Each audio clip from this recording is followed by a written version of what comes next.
This is the glass spray bottle for cooking oils here. This is a really nice addition to your kitchen here. It's made very well. We use this for coconut oil, avocado oil, and olive oil. So we have 3 of these in the kitchen, work really well. If you're buying the aerosol cans for like the butter spray for pans like that when you're cooking things, definitely want to switch to this thing because you could put your oil in here and you could see exactly what's in here. We were using the aerosol cans before and you could never know what's in the bottom, when it's going to run out. This holds 100 milliliters, so 3 ounces in here. You could see exactly what's in here.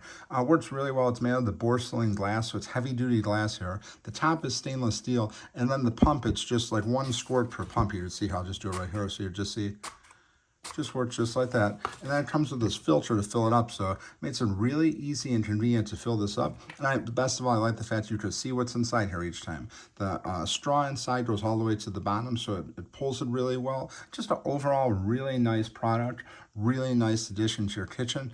You could mix this on food. You could season things with it. It just has a lot of different benefits for it. But again, we have 3 of these, one for the avocado, coconut, and the olive oil. So it works really good, and definitely want to check this out.